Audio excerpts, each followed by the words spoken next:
Mwasuze mutya abalali ba ABS TV. Yes, kasubire mwasuze bulungi nnyo. Ffe tubagaliza nnyo of course every morning tubeera no kumacha amalungi amanya ata Uganda 256 of course nga ate nakedde adenga budakika wisemu ko butini nate mnanga macha amalungi goga ino kugenda maaso kuva every Monday paka Friday tukibeera mu kubeera ddala sawa emu paka sawa 3 ez'okumacha. Mwasuze mutemu na ba conductors matumiddeko nnyo abasolo abamanyi nnyo naddala okulwana conductor enaku zonna mufuuse bintu byanjawulo nnyo mulwanira ddala n'ennusu 10 kikulwanya waliwo gwendabye olunaku olwaleero ku makya munange passenger abadde abulako just nusu 10 n'ate beekubidde ddala nyaawe esaidi za najja nakumbi awo beekubidde ddala ekintu ekyo nze ngamba nti mwandibadde singa mwaze munteeka buli omu n'abeera nga alina engeri gyayogeramu obulungi ennyo nammwe ate abatambula ku makya naddala ng'obudde bukyawo sawa 12:11 banaye mutambule nga mwegendereza nnyo accident ate ziyitiridde nnyo ennaku zino naddala abatamidde kati sofanze nakalaba abantu abatamiivu 3 nga mmotoka zibakuba nga mmotoka zibakubira ddala n'olaba nga emukubye afiiriddewo accidents so mutambule bulungi nga muva mu birabo byammwe eyo gye munywere emyenge gyammwe eyo n'ebintu ebirala ate nga ku makya gano bukozi tubeera tubuuzaako abalwadde bonna bali mu malwaliro ag'enjawulo omulago IHK Novich buli wamu wonna ne mu byalo wonna bannaye tubasaasirako nnyo ate era tusaba Mukama Katonda abeere nga abawonya amakya amalungi of course mubeeramu segments nyingi nnyo nga bwe nabagamba wano oba bwe tuze tubagamba wano everyday nti mubeeramu around the world mubeeramu birthday mubeeramu sports mubeeramu olugambo mubeeramu amawulire gennyini wano agafa ewafa wano Uganda mubeeramu ebintu bingi nnyo yes ate it's a Friday weekend of course tuba tugiyingidde abasinga weekend etandikira ddala ku Friday akayisanyo naye amazima agaliwo gali nti tulina okuyingira mu weekend nga tuli balamu ate tugifulumemu nga tuli balamu nga tetulina kizibu kyonna oba kintu kyonna ekiyinza ate okubeera nga kirutataganya okumalako weekend yaffe tutandika ate mandeja bulungi nnyo around the world olunaku olwaleero we tuba tutandise amakya amalungi gaffe amabulire agakutte mu nsi yonna oba abantu ge basinze nnyo okuwa attention ge bataddeko nnyo obwongo naddala nga bagabuliriza nnyo of course tugerako wali mu Ukraine omukulembeze we Ukraine ono omukulu Volodymyr Zelensky omukulu ono yalabikiddwako wali ku airport ya gundi ya Kyiv gundi eri wali mu gundi mu Ukraine of course yalabikiddwako nga atuteyo ekimuli yatutte ekimuli naddala ng'alaga okungobaga abantu abafiiridde mu accident eyo abantu 176 abantu abo bafudde kibi nnyo kibi ddala nnyo oluvannyuma lwa gundi ennyonyi eno okugwa wali nga yakava ku kisaawe kyebayita Telehe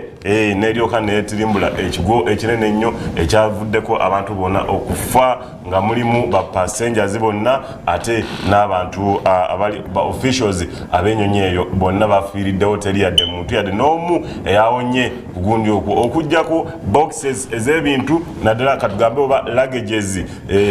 ez'ebintu ebyabaddemu mu nsawo eyo ate nabeera bimu ebyalabiseeko ebisingira byabulidde mu gundi mu kabenje ako so omukulu ono yalabikiddwako awo nga apayinga respect of course kwabo abafudde era nasala agamba nti ekyo kyonna kibeerawo abo bonna ababadde nga bali kitwala in a political way musimanya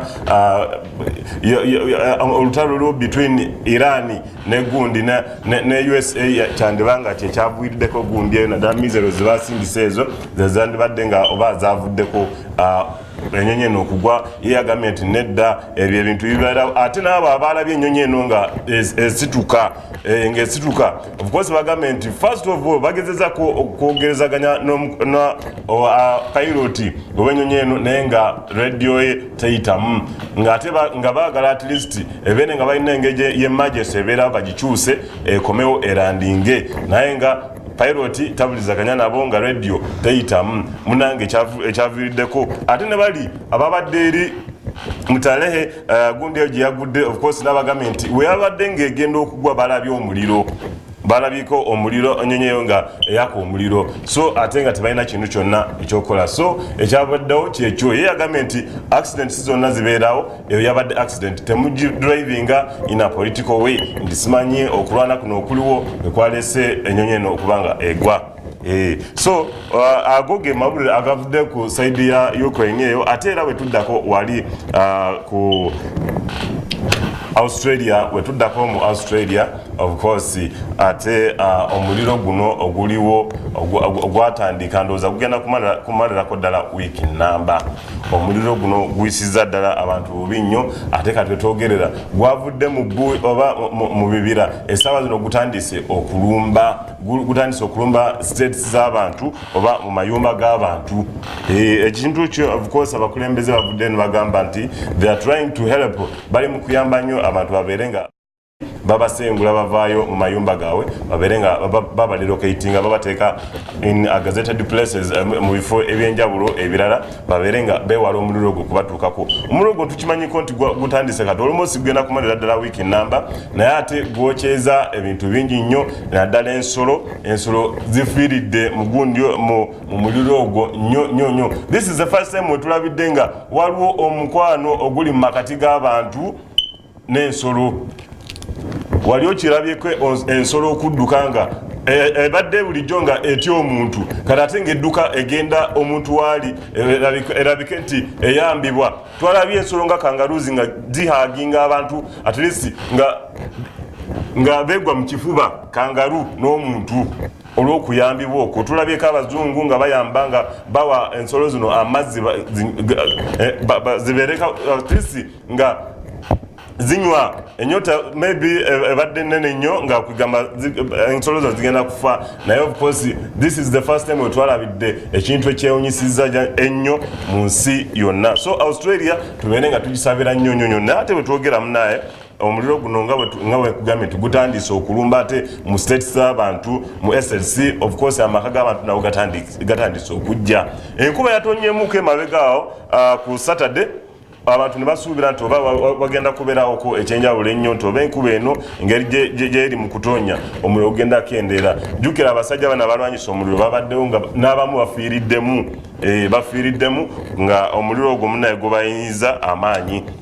so awo ge mawulire agafa saidi zeeyo tubasabire nnyo abantu ba Australia campaign zibaddewo nyingi omuyimbi gwe bayita Pink of course yavuddeyo n'asasula $500,000 nga baagala sente zigende ziyambe abantu abo of course ate nakunga abayimbi abalala bangi n'abantu ababa banakyewa bangi nnyo babeere nga bagenda bayambako abantu abo mu ngeri emu oba endala ate munaye tuba tuvuddeyoko of course tugendako mu mawulire ku agakutteyo of course tuba tuvuddeyo tugendako today in history olwaleero nga 10 January ki ekyaliwo mu nsi ki era mu mwaka ki munange nga 10 January 2018 sinawala nnyo ndooza myaka ng'ebiri emabega 2018 omukulu ayitibwanga Jeff Bezos becoming oba yafuukira ddala omuntu owokubiri okubeera nga ayina essente ku akawunti ye eziwera oba billions 10 mu nsi yonna ye muntu eyali owokubiri eyalangibwa okubanga ye muntu abadde owokubiri mu nsi yonna okuweza obukadde ku akawunti ye networth ye billions 10 ekintu ekyo eza dola nno si za Uganda nti Ugandan shillings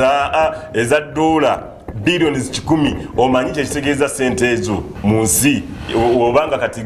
tutwale nti gwagiyina nga ne Bill Gates abatanagiweza so omukulu n'omunaye yabalibwa bakensa ba statistics ababesera ku sente nnyo abamanyi okuba kigambo sente nnyo bamubalirira nga kwegamba y'omuntu obwokubiri eyabeera n'obukadde 10 mugundi ku akawunti obwa dola nga 10 January 2018 owaye gwabuliriza gundi eno wali okitebereza muko nga lukedde lumu ne bagamba kati gwalina sente zo kugunde ku account yo. Of course omusajja ono watyo we yali ng'olwaleero wolaba nga 10 January n'oli munnange watyo mu 2018 of course naye we yali yabeera pronounced okubanga ye musajja asinga esente oba owokubiri mu basinga esente billions 10 eza dola. Mukama Katonda n'alyoka agimpaako simanyi nakumanya simanyi mukulu mayanja sente ezo zirabo otya. Yes, ate of course yetwatubuddeyo ko tugendako wali ku birthday onako olwaleero yana celebrating a birthday ozali wanani. Of course tugendako wali wamukulu Ntale the 6th omukulu ono munnange naye yazaliwa nga 10 January 1940 omukulu ono amanya ge amatuufu yazaliwanga Patrick ye John Patrick Barije. Wetwogera kumanya Barije olaba tuyingidde ate tulinga abaliko oba mugundi mu bantu oba tugenze mu Banyarwanda eyo Burundi oba Mwankole wekityo tuli Mwankole kati omukulu ono yalinga omugabe of Ankole yali omugabe Wankole kati wengamatu omugabe of course abera kingi abera kabaka oba kingi w'Abankole yo omukulu munnange yali crowned okufuukira ddala kingi atera owa 27 yali kingi owa 27 mu bagundi Bahinda dynasty oba mu kikundi ky'Abahinda oba tutanti mu tribe y'Abahinda omukulu oyo ayitibwa Ntale ono nno ayina gundi ayina data mungi nnyo oba ayina profile mungi nnyo yali nno omusajja musomi oyinza ogamba nti abantu ebiseera ebyo baali tebasoma no omusajja ono yali musajja musomi ddala nnyo nga yagraduatinga ate nga ayina degree mu economics mu byembalirira omukulu ono gwolaba oyo musajja musomi nnyo ate nga era yasomera wali gundi Cambridge University mu England degree yagifuna mu 1962 ebiseera ebyo era walinga zi degrees nazo abantu abasinga bagamba n'abantu bedda bakomanga mu P7 nga kati awo ye musajja asomye nnyo naye nga naye omukulu naye yali musomi nnyo yaliko ambassador